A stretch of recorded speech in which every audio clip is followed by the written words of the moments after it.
جو امام عالی مقام گئے کس بنا پر گئے اور وہاں پہ جانے کی آخر نوبت کیوں آئی؟ معزز سامعین کرام، مدینہ شریف کو چھوڑنے سے لے کر کے مکہ شریف تک آنے اور مکہ شریف سے ہجرت کر کے کرب و بلا تک آنے کی تاریخ آپ نے سنا اور داستان بھی سنی، مگر معزز سامعین کرام، بات یہاں سے آگے المختصر میں سنتے سنتے منزل یہاں تک آئی ہے کہ اس کا نتیجہ کیا نکلا، اس کا معاملہ کیا ہوا۔ کربلا کا میدان، کربلا کی جنگ ختم ہونے کے بعد شہید اعظم امام عالی مقام امام حسین رضی اللہ تعالیٰ عنہ کی شہادت کے بعد کیا معاملہ ہوتا ہے، کیسے ہوتا ہے؟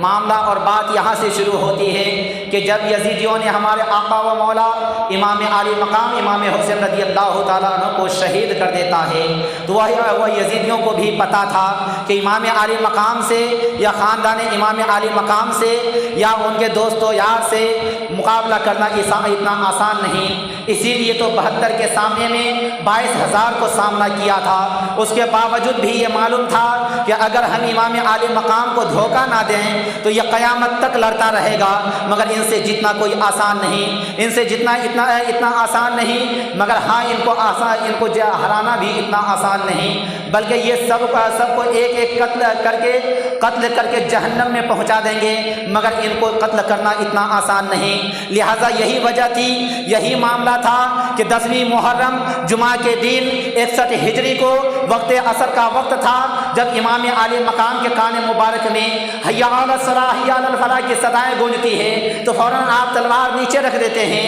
آپ اپنے سر انور کو سجدے میں رکھ دیتے ہیں۔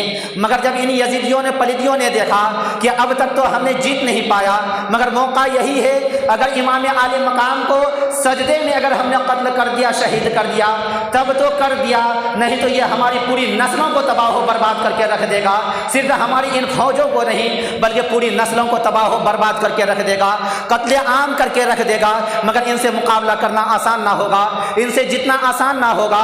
لہٰذا یہی موقع کو تقاضا کرتے ہوئے، موقع کو مد نظر رکھتے ہوئے، اپنے موقع کو غنیمت سمجھتے ہوئے انہوں نے ہمارے آقا امام عالی مقام کے اوپر وار کر دیتا ہے، اور پھر بھی ہمارے آقا امام عالی مقام کی شان مبارک تو دیکھیے کہ اپنی جان مبارک تو دے دی، گردن تو کٹوا دیا، مگر پھر بھی باطلوں کے سامنے میں آپ نے سر کو نہ جھکایا، اور گردن کو جب بھی جھکایا تو اللہ اس کے رسول کی بارگاہ میں جھکایا، سر کو جب بھی جھکایا تو رب کعبہ کی عبادت کے لیے جھکایا۔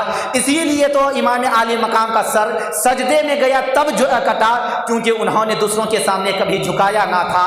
حضرات محترم، جب معاملہ یہ آتا ہے تو پورے کربلا کے میدان میں خاندان حسین میں سے کوئی نہیں رہ جاتے ہیں، بس ایک وہ حضرت امام زین العابدین کے علاوہ تمام کے تمام یا تو بچے ہوتے ہیں یا نہیں تو عورتیں ہوتی ہیں۔ اب وہ کیا کر سکتی تھیں مگر وہاں پہ دل دینے والی، وہاں پہ دل کو بازی مارنے والی، دل کو اجاگر کرنے والی، دل کو ایک شیرنی کہلانے والی بیٹی بھی وہاں پہ ایک موجود تھی، جن کو دنیا حضرت زینب رضی اللہ تعالیٰ عنہ کے نام سے پکارتی ہے۔ کون زینب؟ وہ زینب جبکہ رب کعبہ کے حبیب اعظم علیہ الصلوۃ والسلام کی شہزادی حضرت سیدہ فاطمہ رضی اللہ تعالیٰ عنہا کے وصال با کمال جب ہونے والا تھا، اس ٹائم میں حضرت سیدہ فاطمہ نے کہا تھا، اے بیٹی اتنا جلدی تم اپنے دل کو نہ توڑنا، اے بیٹی تم اپنے دل کو اتنا جلدی موم نہ کرنا، اے بیٹی تم اپنے دل کو اتنا زیادہ کمزور مت کر لینا، تمہیں تو ابھی یہاں پہ گھر کو سنبھالنا ہے، جب یہاں سے آگے تمہارا بھائی میرا لال حسین اپنے قافلہ کے ساتھ میں کربلا کے میدان میں جائے گا تو انہیں بھی بھروسہ تمہیں ہی دینا ہوگا، اور پھر بھی اتنا ہی نہیں ہوگا بلکہ کربلا کے میدان میں 72 جانوں کو جب امام عالی مقام میرا لال جب قربان کر دے گا، اس وقت میں کوئی مرد نہ رہ جائے گا صبر دینے والا، اس وقت کوئی اور نہیں ہوگا یہاں پہ تمہارے قافلے کو صبر دینے والا، اس وقت کوئی نہ رہ جائے گا تمہارے قافلے کو تحفظ کرنے والا، اس وقت اے بیٹی زینب، اس وقت قافلہ کا سپاہی سالار تم ہی کو بننا ہوگا، اس وقت قافلہ काफला की हिफाजत तुम्हें ही करनी होगी। लिहाजा ए बेटी, अपने दिल को जिस तरह से मुस्तफ़ा का दिल बाग था, जिस तरह से मुस्तफ़ा का दिल दरिया था, उसी तरह से मुस्तफ़ा की बेटी फातिमा का दिल दरिया है। जिस तरह से मुस्तफ़ा की बेटी तुम्हारी माँ का दिल दरिया है, उसी तरह से तुम्हारा बाप अली का दिल भी दरिया है। जब नाना का दिल दरिया हो, माँ का दिल दरिया हो, बाप का दिल दरिया हो, तो फिर बेटी क्यों बेबस हो जाए। ए बेटी, तुम भी करबला के मैदान में जा करके बातिलों को दिखा देना कि ए दुनिया वालों, हम गुलामे मुस्तफ़ा, खानदाने मुस्तफ़ा बातिलों के तलवारों के साए में कट तो सकते हैं, मगर बातिलों के सामने में झुक नहीं सकते हैं। हजरात मोहतरम, मामला यहाँ तक आता है।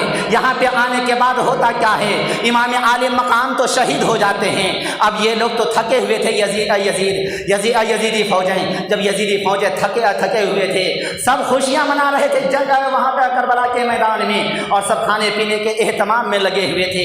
मगर वह खातून ज़ैनब थी जो बेबस हो चुकी थी, बेचारगी के आलम में थी, उनका उस वक्त कोई सहारा देने वाला नहीं, अल्लाह उसके रसूल की ज़ात के सिवा।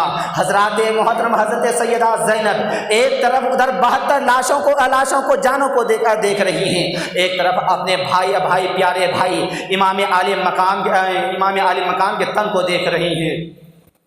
उनको रोने का कोई अंदाज़ा नहीं होता है। वो अपने भाई के जिस्म अतहर पे अपने सरे अनवर को रख देती हैं, ज़ारो कतार रोने लगती हैं, और उनके साथ में जो आपके साथ में औरतें थी सब रोना शुरू कर देती हैं। मामला यहाँ तक आ जाता है कि रात हो जाती है। रात होने के बाद इमाम आली मकाम की वह प्यारी बहन, वह लखते जिगर बहन, वह नूरे नज़र बहन, जिन्होंने अपने भाई को अपने जान से ज़्यादा चाहा, अगर जान से ज़्यादा नहीं चाहती वो बहन तो कह देता, भाई तू हुसैन तू करबला के मैदान में जाता है तो जा, मैं अपने बेटा ओनो मोहम्मद को कैसे लेकर के जाऊंगी। चलो मैं करबला के मैदान में आ भी गई तो मैंने इन दोनों शहजादों को बड़े प्यार से, मोहब्बत से, लाड से पाला पोसा है, भला मैं ओनो मोहम्मद को करबला के मैदान में कैसे कुर्बान कर दूं, मैं अपने शौहर को कैसे छोड़ करके आ जाऊं। लिहाजा हमें इससे कोई मतलब नहीं, वह करबला का मैदान छोड़ सकती थी, मगर हजरात मोहतरम, कुर्बान जाइए शहजादी रसूल पर,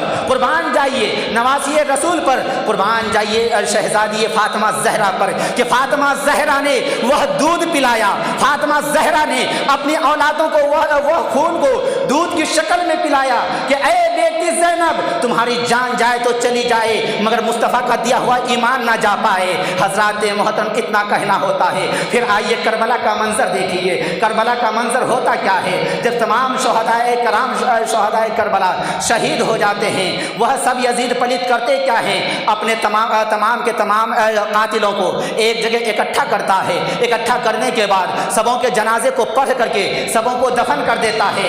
मगर वहाँ पे ये करबला के मैदान में शहीद होने वाले शोहदाए कराम को, या दीन के इस्लाम पे मर मिटने वालों को कोई दफन करने वाला नहीं है, कोई वहाँ पे हाल चाल पूछने वाला नहीं है। हजरात मोहतरम, वहाँ पे हज़रत सैयदा फातिमा ज़हरा की ये लखते जिगर नूरे नज़र बेटी हज़रत ज़ैनब देखती हैं, देख करके कभी अपने खेमे में जाती हैं, कभी करबला के मैदान में आती हैं। आते फिर होता क्या है, देखते देखते सुबह का उजाला हो जाता है, वक्त फजर हो जाता है, यानी कि 11वीं मुहर्रमुल हराम शरीफ हो जाती है। सैयदा फातिमा ज़हरा की प्यारी बेटी हज़रत ज़ैनब रज़ियल्लाहु तआला अन्हा नमाज़ पढ़ती हैं, आपके तमाम खादिमा नमाज़ पढ़ती हैं। नमाज़ पढ़ने के बाद होता क्या है कि फिर दोबारा ये यजीद पलित के तमाम जितने फौजी थे, ये सब सिपाही सलार के साथ, यानी कि उमर बिन साद के साथ सब रवाना होने लगता है, किधर, नजफ़ की तरफ होने लगता है। हजरात मोहतरम, जब नजफ़ की तरफ होने लगता है तो मामला यहाँ तक आता है कि अब इन तमाम शहजादियों का मामला क्या होगा। इनके तो यहाँ तक किए गए कि सारे खेमे को जला दिए गए, इनके पास जो भी मालो ज़र था सब को छीन लिया गया, लूट लिया गया, यहाँ तक कि इनके दुपट्टे जो थे उन्हें भी इन जालिमों ने जाबिरों ने छीन लिया। हजरात मोहतरम, मामला बड़ा गंभीर है, मगर होगा क्या, आखिर जाना तो है ही, मंजिल तक पहुंचना तो है ही। मगर हजरात मोहतरम, कूफा में जाना है, इब्ने ज़ियाद के सामने में पेश होना है, वहाँ पे हक़ानियत का पैगाम को आम करना है और दुनिया को बताना है कि ए इब्ने ज़ियाद, तूने मेरा भाई हुसैन को तो कत्ल करवा दिया, शहीद तो करवा दिया, मगर आज भी हम तुम्हें दावे के साथ कह सकते हैं, आज हम तुम्हें चैलेंज कर सकते हैं और तुम्हें कहाँ कहाँ चैलेंज करके रुसवा करेंगे। चलो आगे हम तुमको बताते हैं। हजरत मोहतरम सैयदा ज़ैनब चलती हैं, मगर होता मामला क्या है कि इमाम आली मकाम के सर अनवर को रोक लिया जाता है। उससे कबल बहुत तमाम आपके साथियों के सर को यह इब्ने ज़ियाद के खिदमत में पेश कर दिया जाता है, वहाँ पे इब्ने ज़ियाद के पास पेश कर दिया जाता है।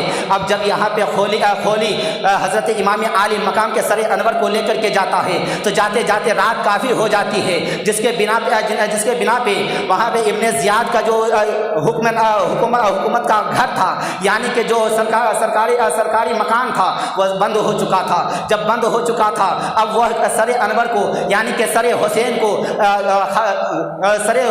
हुसैन को खोली अपने घर लेकर के आता है। लेकर के आने के बाद उनकी बीवी सोई हुई रहती है, अपनी बीवी को जगाता है। जगाने के बाद कहता है कि ए बीवी, तुझे कुछ मालूम है, आज मैंने दुनिया की सबसे बड़ी नेमत को लेकर के आया है, दुनिया की सबसे बड़ी शोहरत को लेकर के आया है, दुनिया की सबसे बड़ी इज्जत को लेकर के आया है। हजरत मोहतरम खोली की बीवी उठती है। उठने के बाद जैसे ही पूछती है क्या लेकर के आया है, तो फौरन खोली बोलता है, ए बीवी, तुझे मालूम नहीं, देख यहाँ पे मैंने किनका सर लेकर के आया है। जैसे ही खोली की बीवी देखती है वह फौरन तिलमिला जाती है कि ए पलिदो, ए कमीनो, तुझे ये मालूम नहीं ये वह ज़ात है, यानी कि अली का लाडला है, हुसैन इब्ने अली है, ये मुस्तफ़ा जाने रहमत का लाडला है, फातिमा जहरा का प्यारा है। तूने दुनिया ने तो लाया, तमाम फौजियों ने तो लाया, मालो जर लाया, सोना चांदी लाया, वहाँ पे दौलत और शोहरत लेकर के आया। तूने इब्ने अली को लेकर के आया है,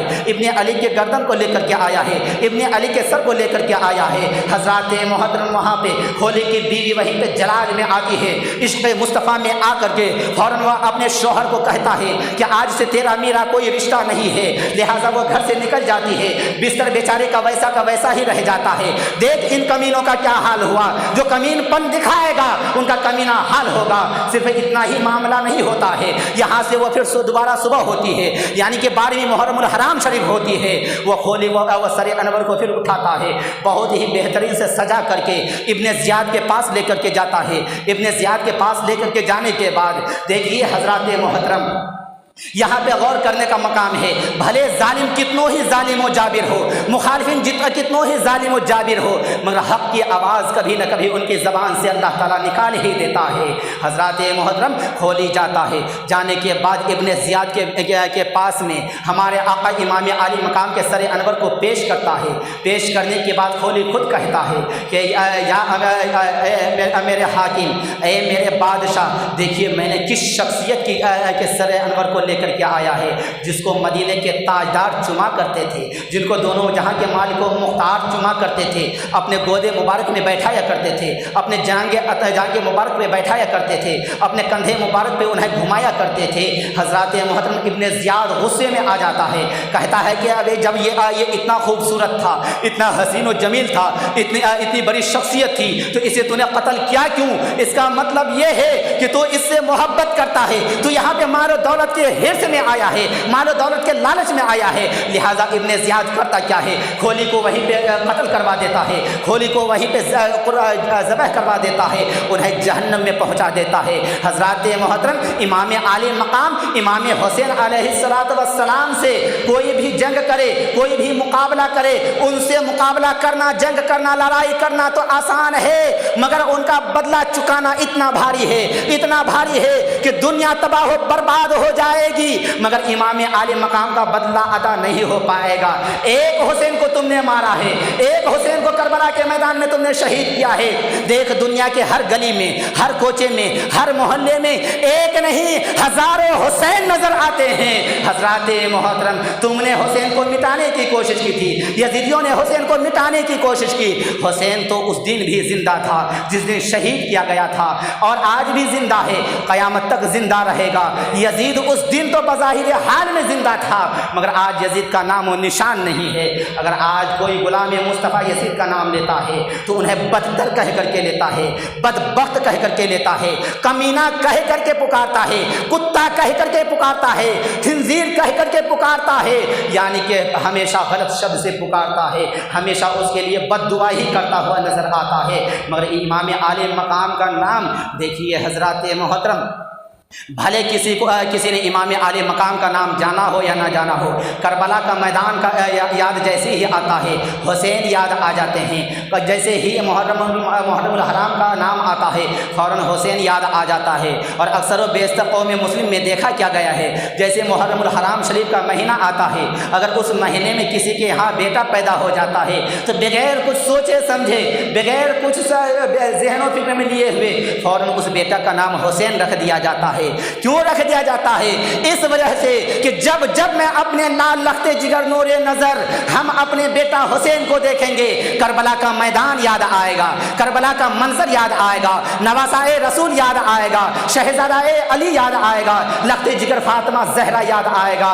حضرات محترم، اس وجہ سے ہم حسین نام رکھتے ہیں۔ حضرات محترم، جب آپ کے ذہن و فکر میں یہ بات آ گئی تو آئیے پھر وہیں پہ ابن زیاد کے پاس چلتے ہیں۔ ابن زیاد پھر کوفہ کے جامع مسجد میں جاتا ہے، کوفہ کی جامع مسجد میں جانے کے بعد کہتا ہے، اعلان کرتا ہے، وہ ایک خطبہ دیتا ہے۔ خطبے میں کہتا کیا ہے کہ دیکھو کوفہ والو، دیکھو امیر المومنین حضرت یزید کو ماننے والو، معاذ اللہ رب العالمین، جو ظالم ہو، جابر ہو، جو اپنے سوتیلی ماں سے زنا کرنے والا ہو، نکاح کرنے کے لیے حضرت عائشہ صدیقہ سے نکاح کا پیغام بھیجنے والا ہو، وہ کبھی بھی حق پرست ہو سکتا ہے کیا؟ حضرات محترم، کبھی بھی نہیں ہو سکتا ہے۔ مگر یہ ظالم و جابر کے بارے میں وہ ابن زیاد کیا کہتا ہے کہ امیر المؤمنین حضرت یزید بن امیر معاویہ کے جو ہے خلاف چلنے والوں کا حال دیکھو کتنا برا ہوا ہے۔ دیکھو یہ پلید، یہ نالائق، یعنی کہ امام عالی مقام کی شان میں ایسے گستاخانہ الفاظات بولنے لگے، اور حضرت سیدنا امام عالی مقام کی شان میں جب توہین کرنے لگا، وہاں پہ ایک صحابی رسول تھے جن کا نام حضرت عبداللہ تھا۔ وہ صرف صحابی رسول نہیں تھے بلکہ حضرت علی شیر خدا کے ساتھی بھی تھے، قرب میں رہنے والے بھی تھے، بہت قریبی بھی تھے۔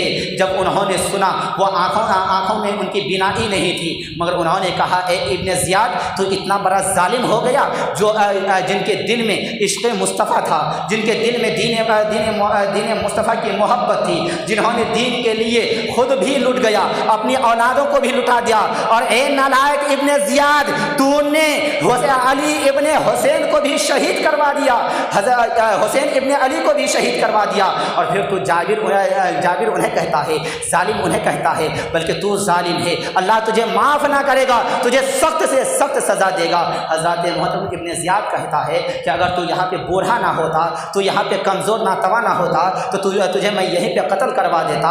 حضرات محترم، اس وقت وہ بوڑھے ضعیف حضرت عبداللہ کہتے ہیں، مجھے اس سے بھی زیادہ تجھے میں غصہ دلاؤں کہ یہی امام عالی مقام ہے جنہیں سرکار کائنات صلی اللہ تعالیٰ علیہ وسلم کبھی ان کے پیشانی کو چما کرتے تھے، کبھی ان کے ہونٹوں کو چما کرتے تھے، کبھی ان کو اپنے جانگ مبارک پہ بیٹھایا کرتے تھے، کبھی اپنے گردن مبارک پہ بیٹھا کر کے گھمایا کرتے تھے، مگر اے ظالم، آج تو نے ان کے گردنوں کو کٹوا دیا۔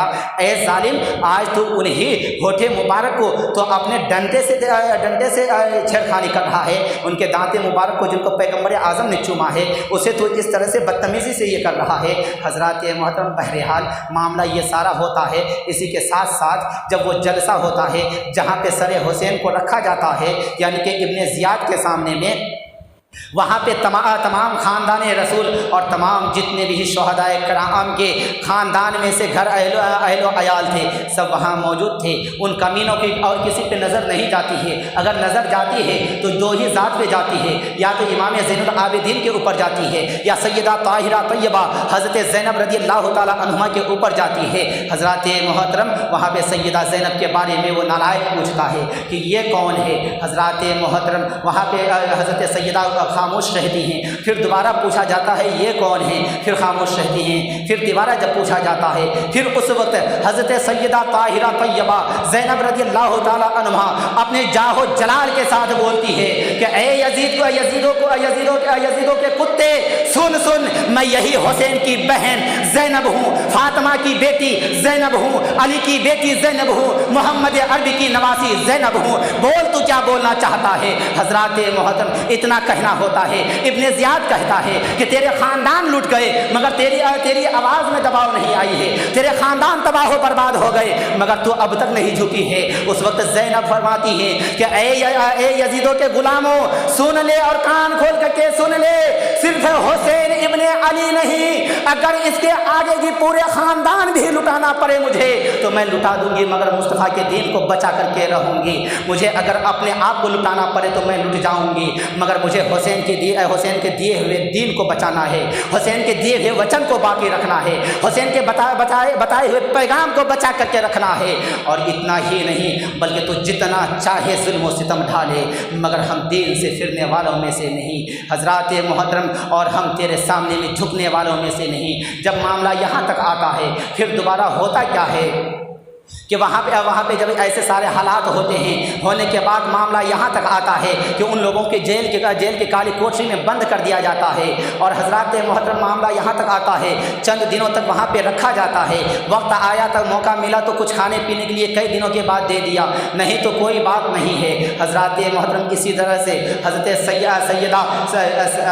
سیدہ سکینہ کو الگ کوٹری میں، حضرت زینب کو الگ کوٹری میں، اس طرح سے تمام خاتونوں کو الگ الگ کوٹری میں تنہا میں رکھ کر کے انہیں سزا دیا جاتا ہے۔ امام زین العابدین کو تنہا رکھا جاتا ہے مگر اس کے باوجود بھی آپ گھبراتے نہیں ہیں، آپ کے ساتھی گھبراتے نہیں ہیں۔ کیوں نہیں گھبراتے ہیں؟ اس وجہ سے کہ وہ حق کے ساتھ تھے، اس وجہ سے کہ ان کے دل میں ایمان جو تھا نام نہاد ایمان نہیں تھا، ہمارے آپ کے جیسے ایمان نہیں تھا کہ جدھر دہی ادھر سہی، جدھر دباؤ دیکھا ادھر پلٹ گیا۔ حضرات محترم وہ خاندان مصطفیٰ کے چہیتے تھے، وہ خاندان مصطفیٰ سے وفاداری کرنے والوں میں سے تھے، وہ اپنی جان کو قربان کر دیتے اور کر دیے مگر باطلوں کے سامنے میں انہوں نے اپنا سر کو نہ جھکایا اور دنیا کو یہ پیغام دیا کہ اے دنیا والو، اگر تمہیں واقعی میں نبی سے محبت ہے، اگر تمہیں واقعی میں فاطمہ الزہرا سے محبت ہے، علی شیر خدا سے محبت ہے، حسن مجتبی سے محبت ہے، حسین اعظم سے محبت ہے تو تم ایسی محبت کر کے، اور صرف کر کے نہیں بلکہ کر کے دکھاؤ۔ اگر تمہاری جان دینے کی باری آئے تو جان دے دو، آل و اولاد دینے کی باری آئے تو آل و اولاد دے دو، کرسی و حکومت دینے کی باری آئے تو کرسی و حکومت دے دو مگر مصطفیٰ کا دیا ہوا ایمان کو بچا لو اور حسین کے دیے ہوئے وچن کو باقی رکھ لو۔ دنیا کی کوئی طاقت نہیں جو تجھے رسوا کر کے رکھ دے۔ آج ہم رسوا ہو رہے ہیں، ہمارا رسوا ہونے کا اور ہمیں رسوا ہونے کی راہ کس نے دکھائی؟ ہم رسوا کس بنا پر ہو رہے ہیں؟ آج ہم مسلمان کہہ رہے ہیں، بتائیے کہہ رہے ہیں یا نہیں؟ سچے دل سے کوئی بھی بتا دیجئے، اگر واقعی میں دین کی محبت ہے، اگر کوئی دین کا باطل دین کا غدار آ جائے تو کیا کوئی اپنے جان و مال قربان کرنے کے لیے تیار ہوں گے؟ یہاں تو زکوٰۃ مکمل طور پہ نہیں نکالا جاتا ہے جو ہمارے اوپر فرض ہے، تو پھر ہم دین کے لیے امدادی طور پر کیسے نکال سکتے ہیں؟ حضرات محترم، جو مال نہیں نکال سکتا وہ اپنی جان کہاں سے دے سکتا ہے؟ اپنی آل و اولاد کو کیسے دے سکتا ہے؟ حضرات محترم، مگر جنہوں نے یہ نہیں دیکھا کہ ہمارا حشر کیا ہوگا، ہمارا حال کیا ہوگا، حسین کے نام پہ، ابن حسین کے نام پر، علی شیر خدا کے نام پر، محمد مصطفیٰ کے نام پر جب بھی وقت آیا، مال کی باری آئے مال لٹا دیا، جان کی باری آئے جان لٹا دیا، آل و اولاد کی باری آئے آل و اولاد لٹا دیا۔ وہ تو دنیا سے مٹ کر کے چلے گئے، رب کعبہ نے ان کے نام کو زندہ رکھ دیا، ان کی پہچان کو زندہ رکھ دیا۔ حضرات محترم، اسی وجہ سے تو دیکھیے امام عالی مقام آج سے 1400 سال پہلے وصال با کمال ہوئے ہیں، آج سے 1400 سال پہلے شہید ہوئے ہیں۔ ان کے علاوہ اللہ والوں بزرگان دین کو دیکھیے کہ ہزاروں سال انتقال کیے ہوئے ہو گئے، وصال کیے ہوئے ہو گئے۔ دیکھیے سرکار تاج الشریعہ علامہ اختر رضا خان علیہ رحمۃ الرضوان کو کم و بیش 2 سال ہو گئے آپ کو وصال با کمال کے، مگر حضرات محترم آج ہمارے ماں باپ کا انتقال ہوتا ہے، 40 سے 41ویں دن تک ہم فاتحہ نذر نیاز کرواتے ہیں، 42ویں دن ہمیں یہ بھی پتہ نہیں ہوتا ہے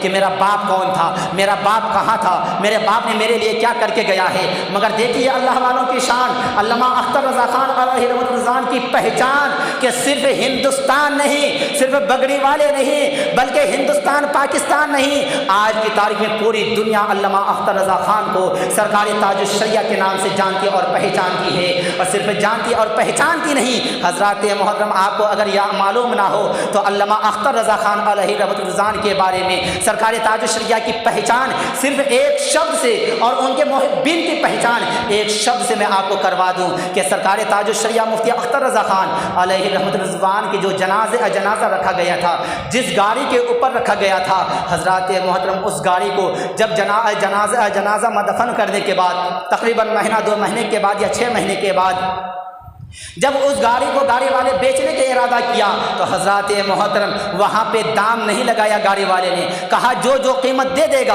वो कीमत में उन्हें हम दे देंगे। हज़रात मोहतरम कीमत लगते लगते जिस गाड़ी की कीमत बहुत मुश्किल से नए में 4 से 5 लाख रुपए होगी, वह गाड़ी पुरानी होने के बावजूद भी हज़रात मोहतरम 70 लाख रुपए में वो गाड़ी बेची गई और 70 लाख रुपए में मुंबई वाले ख़रीद करके ले गए। हज़रात मोहतरम उन्होंने पैसों को नहीं देखा बल्कि निस्बत को देखा। हज़रात मोहतरम वही निस्बत इंसान को बहुत बुलंदी पे लेकर के चला जाता है और वही निस्बत से दूरी इंसान को पस्ती की दहलीज पर लेकर के चला जाता है। लिहाजा हमें चाहिए कि हम अल्लाह वालों से सच्ची मोहब्बत और अक़ीदत रखें। मगर हज़रात मोहतरम आइए फिर वही करबला के मैदान से चलते हैं। वहाँ पे कहाँ पे? कोफा के सरजमीन पे चलते हैं। कोफा के सरजमीन से अब रवाना होते हैं। कहाँ पे रवाना होते हैं यजीद पलीद की तरफ, मुल्क शाम की तरफ होते हैं। हज़रात मोहतरम आज जब मामला होता है इमाम आली मकाम का, आज जब मामला होता है पैगाम इमाम आली मकाम का, हम ज़ारो कतार और शान और शौकत से सुनते हैं। वक्त आता है 2 आंसू ज़ारो कतार से बहा देते हैं, मगर बहाने के बाद तमाम बातों को भुला देते हैं।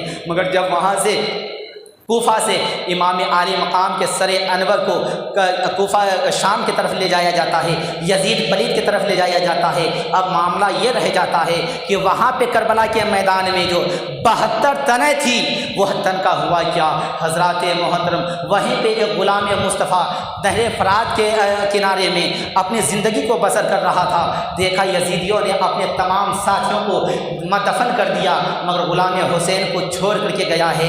वही वो सहाबी रसूल ग़ुलाम मुस्तफ़ा सुबह में आकर के 11वीं तारीख को जब ये सब के सब चले गए, वह आकर के सबों को यानी कि तमाम तन को एक तरफ, इमाम आली मकाम के तन को एक तरफ दफन कर देते हैं। हज़रात मोहतरम जब यहाँ से कोफा से जब चलते हैं शाम की तरफ यानी कि यजीद पलीद की तरफ चलते हैं, मामला क्या होता है कि फिर दोबारा इमाम आली मकाम के सरे अनवर को ऊँचा रखा जाता है। हज़रात मोहतरम मैंने अभी बताया था इमाम आली मकाम की शान पहले भी ऊँची थी, आज भी ऊँची है, क़यामत तक ऊँची रहेगी। मामला यहाँ ये आ जाता है कि रास्ते में देखा क्या जाता है कि रास्ते में एक ग़ुलाम सच्चा नबी का ग़ुलाम मिल जाता है। देखा जाता है ये मामला क्या है, पूछा जाता है ये सर किनका है? कहा जाता है कि ये सर हुसैन है यानी इब्ने अली है। हज़रात मोहतरम व ग़ुलाम मुस्तफ़ा कहता है कि हम 80,000 दिरहम तुमको देते हैं, रात भर के लिए सर मुझे दे दे। हज़रात मोहतरम वो तमाम के तमाम राज़ी हो जाता है, उन्हें 80,000 दिरहम की थैली पकड़ा दी जाती है। पकड़ाने के बाद जो है वो ग़ुलाम मुस्तफ़ा सच्चा आशिक़ रसूल सर हुसैन को घर में लेकर के जाता है। ले जाने के बाद सर हुसैन को सही तौर पे धोता है, धोने के बाद मुश्क अंबर लगाता है, खुशबू लगाता है। पूरी रात उनके सर अनवर के सर हुसैन के सामने में बैठ करके उनकी ज़ियारत करता रहता है। देखता क्या है कि वहाँ पे जो है एक नूर आ रहा है और उसको रोशन करता जा रहा है। हज़रात मोहतरम जब आपने यहाँ पे ये मामला सुना, वहाँ पे खोली की बीवी ने भी ऐसा ही किया था, खोली की बीवी ने भी यही माजरा देखा था, वही मामला यहाँ पे आया। फ़र्क ये था कि वहाँ पे खोली की बीवी बगैर कुछ रकम दिए हुए मोहब्बत मुस्तफ़ा में आकर के पूरी रात ज़ियारत की और सुबह में वहाँ से दफ़ा हो गई कि मैं तेरे साथ नहीं रहूँगी। यहाँ पे 80,000 दिरहम दे करके उन्होंने सर हुसैन को लिया, पूरी रात उनकी ज़ियारत की। हज़रात मोहतरम ऐसा मौका अगर हमें मिलता, हम सोचते कि सर हुसैन के बदले में जितना चाहे लूटना है लूट लो, जितना ख़जाना इकट्ठा करना है कर लो, मगर बाहर ग़ुलाम मुस्तफ़ा उन्होंने माल और दौलत को नहीं देखा, अपनी इज़्ज़त और शोहरत को नहीं देखा, बल्कि देखा तो सर हुसैन को देखा। सर हुसैन को लेकर के वो पूरी पूरी की पूरी रात ज़ियारत करता रहा। जब सुबह हुई उनको सर उनके हवाले कर दिया। जब हवाले कर दिया अब वो अशरफियाँ वो दिनार वो जो है जब बांटने लगे, जब वो थैला को खोला गया, जब रात में दी गई थी थैली को, जब देखा तो उसमें जो है दिरहम थे, दिनार थे, यानी कि सोने के पैसे भरे हुए थे। मगर सुबह में जैसे ही वो बांटने लगा आपस में, वो सारे पैसे वो कोई मिट्टी में बदल गए, कोई कोयले में बदल गए, कोई लोहे में बदल गए, यानी कि इस तरह से उनके सारे पैसे जो है बेकार चले गए। बहरहाल उसी रास्ते में फिर एक खातून मिलती है। वो खातून जब देखती है, देखने के बाद देखा क्या गया कि यहाँ पे बहुत ऐसी खातून है जो काफ़ी परेशान हाल हैं। तो वहाँ पे अमीर यजीद के यानी कि अमीर काफ़िला से इजाज़त ली कि अगर इजाज़त हो तो इन लोगों को हम अपने पास लाएं, अपने पास ला करके इनको ये कुछ खातिर व तवज्जो करें। उन्होंने तो कुछ खिलाया नहीं था। हज़रत मोहतरम वह खातून जब बुलाती हैं तो वहाँ पे इत्तफ़ाक़ की बात थी, हज़रत सैयदा ज़ैनब सबसे पहले जाती हैं। जाने के बाद उनके दरमियान, उस खातून के दरमियान वो बूढ़ी औरत काफ़ी ज़ईफ़ा थी। उन दोनों के दरमियान जब गुफ्तगू होने के दौरान जो है वो ज़ईफ़ा कहती हैं कि मेरे दिल के अरमान थे, मेरे दिल की चाहत थी कि या मालिक परवरदिगार, मुझे जो है उससे पहले कभी भी मौत न देना, जब तक कि मैं शहज़ादा फातिमा ज़हरा को ना देख लूँ, जब तक कि मैं नवासाए रसूल को ना देख लूँ।